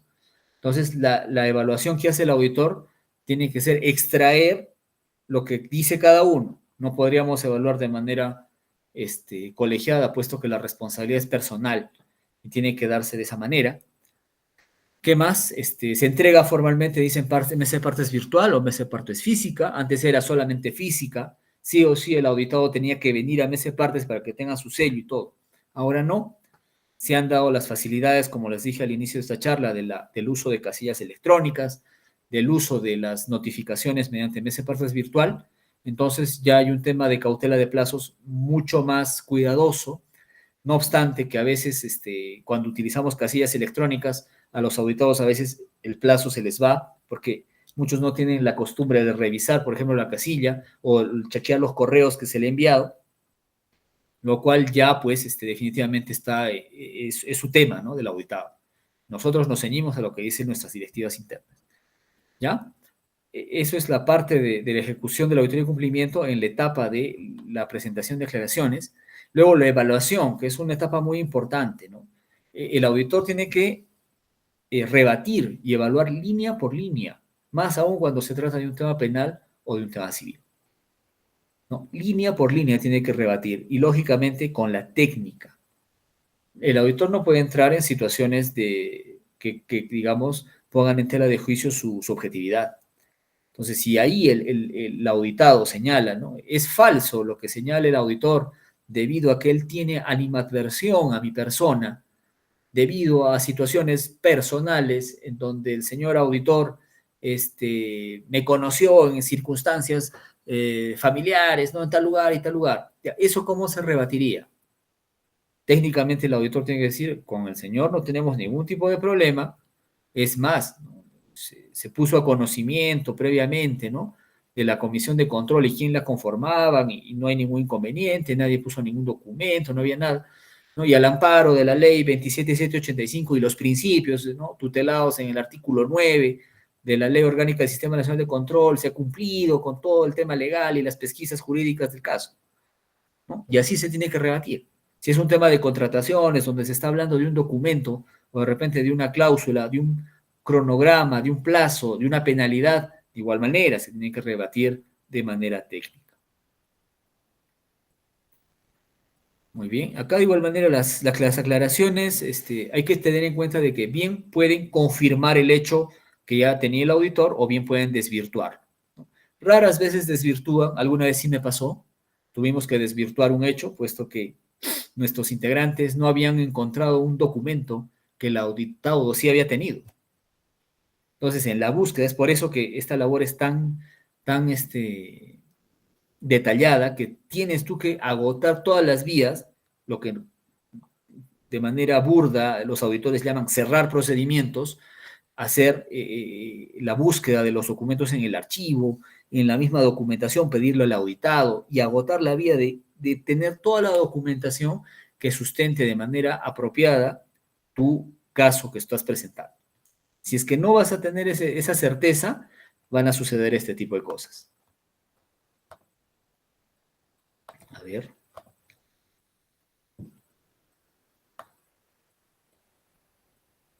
Tiene que ser poco técnico.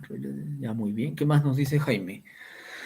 ¿Cómo va a abordar la Contraloría a las nuevas normas globales de auditoría interna, NOGAI, que entran en vigencia el 9 de enero del 2025? Efectivamente, esto ya es un reto que se tiene, puesto que estas normas globales habría que ver si primero van a ser validadas por INTOSAI, porque nosotros dependemos de esta organización internacional que conglomera todas las entidades fiscalizadoras a nivel del mundo, y también OLACEPS, ¿no? Que también ve el tema de delimitar políticas para la aplicación de normas respecto a lo que es nuevos pronunciamientos, y lógicamente ellos cautelan que no se vulnere derechos fundamentales, ¿no? Y hay que tener en cuenta que en auditoría también tenemos presentes ese tipo de derechos, la persona de por medio, ¿no? Entonces hacemos una auditoría, si bien es cierto, ceñida con algunos parámetros legales, no podemos dejar de lado lo que señala la Constitución política, por ejemplo, en el caso del Perú, ¿no? Estas normas globales básicamente van a estar definidas al uso de herramientas tecnológicas. Hay que tener en cuenta que ya el uso de casillas electrónicas, como ya lo dije, o de hacer auditorías con el uso de IA, con el uso de Big Data, y que de repente sean notificadas de manera real, a tiempo real, ¿no? Por web nada más, por correo electrónico, por tu casilla, ya se tienen que regular. Y bueno, es lo que se va a venir, ¿no? Porque aquí hay que tener en consideración que la auditoría va a estar en constante cambio.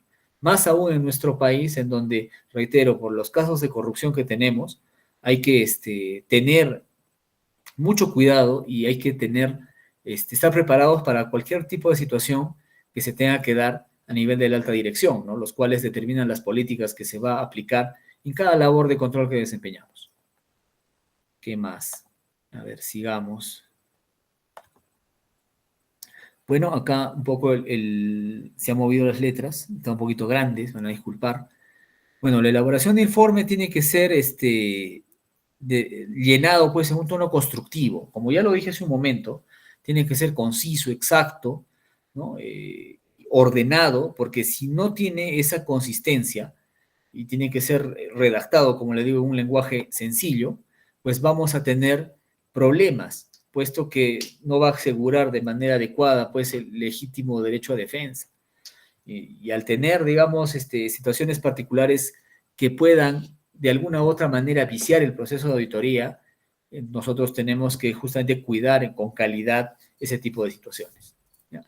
El informe de auditoría de cumplimiento tiene esta estructura, ¿no? Como ya lo ven, pueden ustedes acceder al portal de transparencia de Contraloría, ¿no? De informes de control, y ahí van a obtener modelos, van a ver, si quieren ver de su región, ¿no? Le ponen ahí Arequipa, Cusco, Tacna, y va a salir los informes de auditoría que se emiten en su región con el apéndice 1, incluso en los informes de auditoría y cumplimiento, y con los informes de servicios de control específico, donde pueden enterarse quién está inmerso dentro de esos hechos irregulares, ¿no?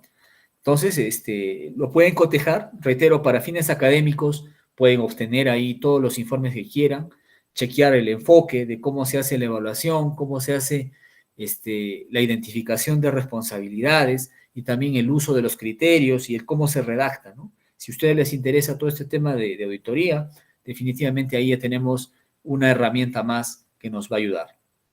Muy bien. Con esto, con la última diapositiva, hemos concluido lo que es auditoría y cumplimiento. Y disculpen que lo estoy tratando de hacer rápido porque me quedan 15 minutos.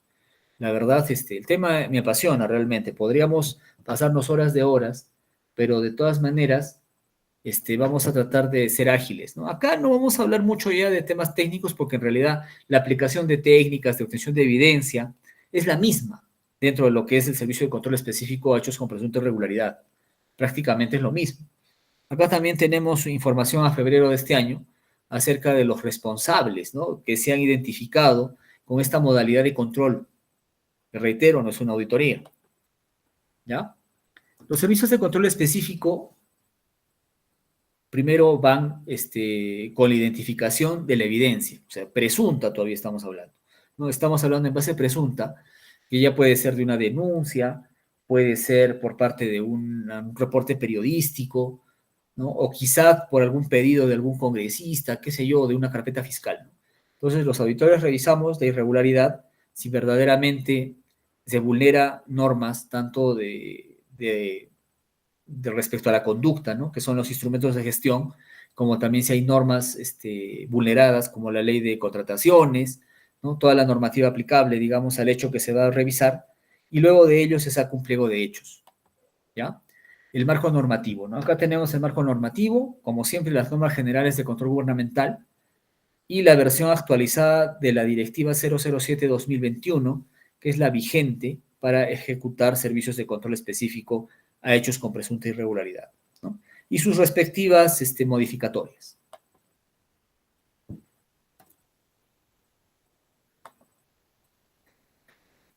El planeamiento de servicios de control específico, tal cual como lo hemos desglosado en auditoría y cumplimiento, se da justamente en base a este tipo de fuentes de información, ¿no?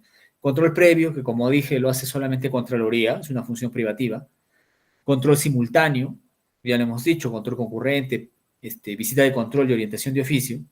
Control posterior, auditorías de desempeño, auditorías financieras, acciones de oficio posterior, ¿no? De ahí pueden derivar hechos que nos van a ayudar a nosotros a hacer este tipo abreviado de labores de control posterior para identificar responsabilidades. Aquí al costado vemos la tipología de irregularidades, o sea, qué es lo más usual que nosotros podemos advertir que, por ejemplo, puede ser incumplimiento contractual, ¿no? Sobrecosto de las obras, ampliaciones de plazos sin sustento, devengados sin sustento, ¿no? Imagínense, ahora que ya viene diciembre, a ver, ¿quiénes son contadores? ¿Cuándo empiezan a devengar?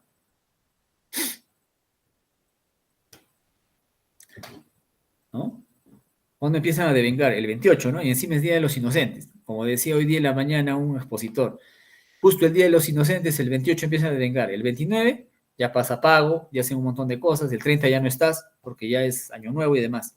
Entonces, mucho cuidado con esos temas, ¿no? Entonces, ahí justamente a veces en algunos años se ha hecho algún tipo de operativo a estos temas de devengados en la última semana de diciembre, ¿no? Tengan cuidado porque puede suceder, en algún momento siempre salen premiadas algunas instituciones y bueno, nosotros no tenemos año nuevo, tenemos que ir a trabajar ahí, ¿no? Para ver cómo se está llevando a cabo todo el proceso para cierre de año y evitar que haya situaciones que puedan desviar los fondos públicos. ¿Qué me dice Jaime? ¿Cómo puedo agenciar el libro de Julio Pardo Vega? Ese libro de Pardo yo lo tenía en físico, lo presté y jamás me lo devolvieron. Pero, no obstante, bueno, les voy a dejar mi número de teléfono, si desean me pueden llamar para hacer alguna consulta de repente. Vamos a estar en contacto, si lo puedo obtener en digital, porque había un colega de la Universidad de San Marcos que lo tenía. Me acuerdo mucho en una convención que se tuvo a nivel de Contraloría, me dijo, oye, el libro yo lo tengo y conversamos, ¿no? Y demás. Justamente, a ver si me lo puede proporcionar para que podamos, mire, les digo que es del año 86, bastante antiguo, pero sirve para lo que es justamente chequear la evaluación de control interno por el método de flujograma. Ya, ¿qué más? Favorecimiento con la buena pro, acá sí es un tema bastante recurrente, a tener mucho cuidado. Pagos indebidos de remuneraciones, cuidadito con el manejo de bonos, con el tema de alimentos, con el tema de otorgarse incrementos no aceptados en la ley del presupuesto, manipular dineros del CAFAE, ¿qué más? Gratificación, bueno, no, estipendios, vamos a decirlo, ¿no? Porque hay gente que piensa que el dinero público, o como alguna vez me dijeron, ¿no? Hace una semana conversé con ciertos funcionarios de una dirección regional que nos decían, nosotros mismos nos estamos generando nuestros recursos para pagarnos un bono. Ah, ¿qué? ¿Y cómo hacen? Nosotros le preguntamos, ¿no? Nosotros tenemos maquinaria y la alquilamos. Un momentito, le dije, ¿cómo que tenemos maquinaria? No, que es la maquinaria de la dirección regional. Ah, ya. ¿De quién es esa maquinaria? Del Estado. Entonces, ¿cómo tú pretendes beneficiarte alquilando un bien que no es tuyo? ¿No? Y lógicamente se quedaron calladitos. Luego me salieron con otra cosa. Ah, nosotros también obtenemos recursos ¿no? de la venta de terrenos. Y ahí sí yo a parar las orejas. ¿Qué terrenos estás vendiendo? Ah, no, es que la dirección regional tiene terrenos. Uy, un momentito. ¿De quiénes son esos terrenos? De la dirección regional, no es de los trabajadores, no es del sindicato, no es tuyo. Uy. Entonces ahí, no sé, parece que han venido, pero se han metido la boca el lobo, porque nosotros ya tomamos conocimiento de todo lo que está pasando ahí. ¿Ya? Entonces, estos pagos indebidos de emolumentos, de estipendios, de gratificaciones, bonos de éxito, no sé cómo le llaman, o de alterar de repente los pagos del subCAFAE o del CAFAE de las instituciones públicas, los cuales sí tienen que ser manejados de manera cautelosa, ya es un tema de irregularidad, mucho cuidado.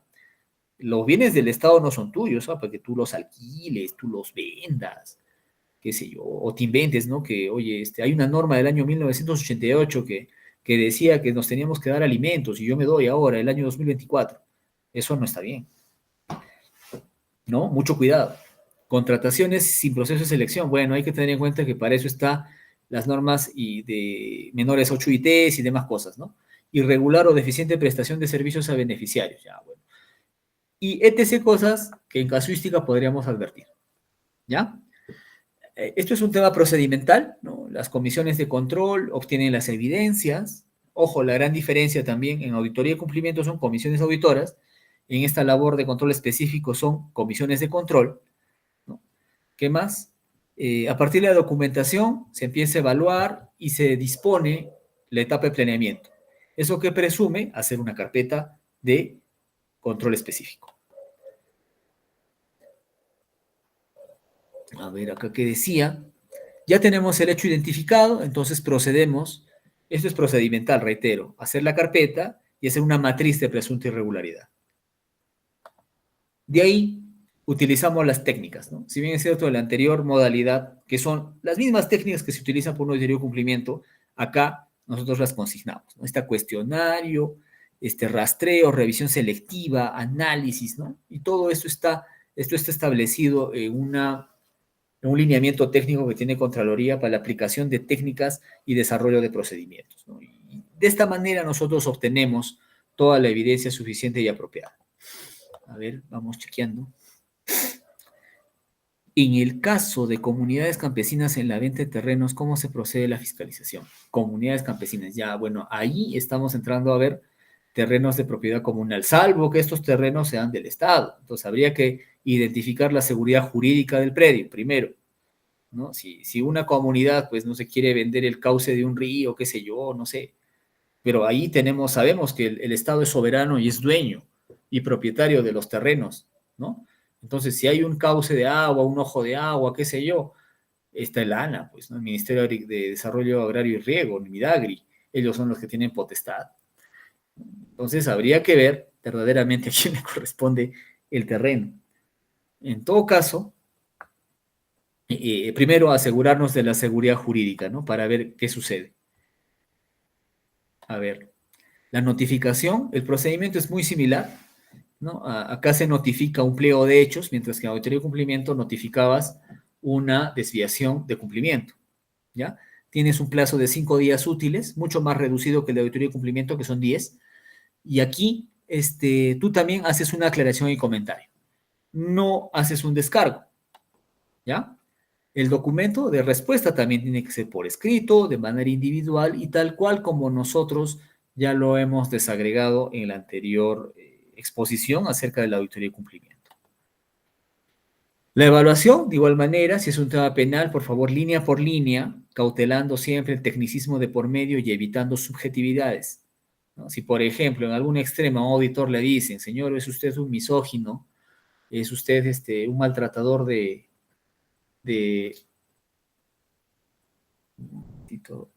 es usted, ha maltratado usted a una dama, ¿no? O en su defecto, pues salen con otro tipo de situaciones que más que desvirtuar, solamente pretenden cuestionar la labor del auditor y dejar de repente mal parado, ¿no? Y cuestionar de esa forma, ¿no? Son temas personales, pero nada técnico. Entonces tú tienes que señalar cómo ha sido el procedimiento de notificación, se ha procedido con la apertura de una casilla electrónica, se ha presentado una declaración jurada, la persona auditada ha suscrito esta declaración jurada, se ha subido al sistema, ha aceptado los términos y todo eso, técnicamente. No hay nada acá que tendría que salir de manera subjetiva. El informe de control específico, tal cual como el informe de auditoría y cumplimiento, tiene que ser lógico, objetivo, oportuno, ordenado y sistemático. Reitero, la labor o la redacción de un producto de control gubernamental tiene que ser impecable, a fin de evitar cuestionamientos. Bien, con esa parte hemos concluido lo que es el tema de servicios de control específico. Si bien es cierto, he tratado de ser lo más resumido posible y en 3 minutos, o 5 si me lo permiten, vamos a hablar de lo que es la implementación de recomendaciones. Me he pasado las 2 horas diciendo que lo más importante y lo más relevante de la labor de control justamente es el valor agregado que se da en estas recomendaciones. Pero si el titular le interesa y también a los funcionarios, ahí vamos a tener el problema. No obstante, la norma específica señala que el titular es el responsable del proceso de implementación de las recomendaciones y por lo tanto existe toda una formalidad para designar un funcionario encargado, monitorear justamente esta labor e informar a Contraloría y al OSI a fin de que se pueda de repente, como ayer me preguntó, ¿no? Creo que también lo hizo el señor, lo hizo el señor Jaime, ¿no? Del por qué no se implementan las recomendaciones y qué sanción hay. Justamente si Contraloría tendría, digamos, los instrumentos de gestión mejor esquematizados, definitivamente se podría hacer una suerte de servicio de labor, de un servicio de control específico, por ejemplo, a la cantidad de recomendaciones no implementadas, las cuales han prescrito incluso. Habría que ver bajo qué motivo, ¿no? Y si se lo guarda el secretario técnico del PAT, si de repente hay un plazo ahí que estamos, no sé, queriendo que prescriba por alguna motivación, como ayer hablábamos en control interno, ¿no? Que por ser seres humanos tenemos la posibilidad de caer, incurrir en errores, o también de manera dolosa, pues, hacernos los locos en algún extremo. Entonces, todo eso tendría que evaluarse, porque de por medio hay responsabilidades, ¿no? Si hay normas y leyes, están para cumplirse. Correcto. A ver. Según el artículo 8 de la Ley de Transparencia y Acceso a la Información Pública, las recomendaciones tienen que ser publicadas dentro del portal de transparencia estándar de las instituciones. Ojo. Ahora, las recomendaciones, en realidad, que ahora se regulan por esta resolución 263 del año 2023, esta resolución tiene por objetivo establecer los lineamientos, los plazos y las disposiciones para su implementación y, lógicamente, su publicación en el portal de transparencia de la entidad. Ahora, las recomendaciones orientadas a mejora de gestión, reitero, estas son las que se derivan de la auditoría de cumplimiento, ¿no? Tienen estos cinco estados que podrían estar: pendiente, proceso, implementado, inaplicable o no implementado. Entonces, este tipo de situaciones ya van a depender exclusivamente de la gestión. Ya no van a depender del auditor, ¿no? El auditor, o mejor dicho, el jefe de OSI, va a impulsar de alguna u otra manera, en mérito a la directiva que les he precisado, para que esto pueda tener un proceso célere y que sea razonablemente implementado. Ahí están los plazos que se tienen que tener para la remisión de los planes de acción, para la remisión, digamos, de los reportes que semestralmente, perdón, cada 2 meses, creo, tengo entendido que los OSI realizan este seguimiento, ¿no? Entonces, ahí es donde se tiene que entrar a tallar para mejorar justamente los procesos de la administración pública. Ahora, las sanciones administrativas, ¿no? Que eso es de repente, es una recomendación, pero digamos que no es tan proactiva para la mejora de procesos en la administración pública, pero sí es de categoría coercitiva, ¿no? O sea, esto es disuasivo, porque ya sabes qué es lo que va a pasar, ¿no? El inicio de las acciones administrativas tienen 3 tipos, ¿no? De estados: pendiente, implementada e inaplicable. Eso ya se tiene que ver a nivel del proceso administrativo, procedimiento administrativo disciplinario, el PAD, derecho disciplinario, con la ley de servir 305.7 y también los instrumentos de gestión de cada entidad, como también se tiene que ver en el marco del PAS, del procedimiento administrativo sancionador a cargo de Contraloría General de la República. Las recomendaciones para el inicio de acciones legales definitivamente ya se ven, ya están fuera del ámbito de Contraloría, porque esas están supeditadas a lo que haga el Ministerio Público y la Procuraduría Pública Anticorrupción. Ya ellos son los que tienen que ver si esto se ha iniciado, se ha denunciado, se ha acusado, si hay elementos de juicios o si en último caso han sido archivados. Las recomendaciones de acciones de oficio posterior, de igual manera, estas recomendaciones, si bien explícitamente no señalan qué hacer, le dan la potestad al titular para que él pueda tomar las acciones del caso, ¿no? Si el titular en una acción de oficio posterior ve que hay indicios de presuntos hechos de comisión de delito, ya sea por la vía penal o civil o un tema administrativo de la entidad, inicia el proceso sancionador en la entidad, ¿no? Y también pasa el documento a Procuraduría para que Procuraduría, en nombre de la defensa jurídica del Estado, inicie las acciones legales ante las instancias competentes. Entonces, este tipo de recomendaciones tiene estos 5 estados, ¿no? Que hay que tener en consideración. Luego, esto de las mejoras de gestión, como ya lo dije, tiene que presentarse en el portal de transparencia, en el portal web de la entidad. Se tiene un anexo 3, todas las formalidades. También hay plazos para hacerlo, ojo, mucho cuidado. Y también en el portal web de Contraloría, ¿no? Que eso ya se hace con la publicación de los informes de control en el portal de transparencia de los informes que maneja Contraloría directamente. Muy bien. He pretendido ser lo más claro posible. Van a disculpar si las últimas ya he tenido que correr.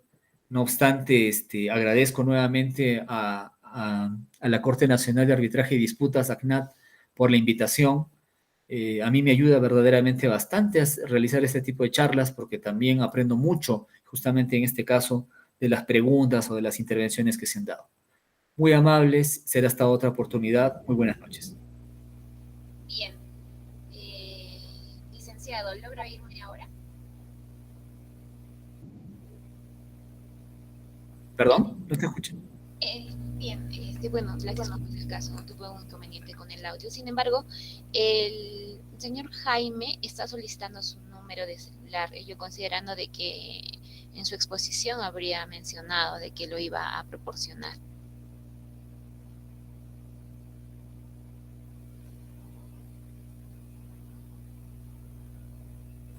Bien, ese es mi número de teléfono. Listo. Bien, señores participantes, apúntenlo, por favor. Bien, habiendo culminado este curso, aprovecho en agradecer a usted, licenciado Pineda, por su excelente exposición y su predisposición, sobre todo para participar con este tema y apoyar al centro, ¿no? Y bueno, también por haber compartido su amplio conocimiento con todos nosotros. Sin más, pues repetirle, reiterarle el agradecimiento que tiene el centro para con usted. Asimismo, agradecemos a los señores asistentes por su participación en este curso de esta noche. Bueno, en ese sentido doy por concluido la sesión de esta noche, recordándoles que el material va a ser subido a la plataforma del Classroom dentro de las 24 horas. Asimismo, recordarles también que el link de acceso para que puedan registrar su asistencia está siendo enviado en este momento, ¿sí? Para lo que se les va a otorgar el plazo de 5 minutos para que hagan su correcta inscripción. Buenas noches, licenciado.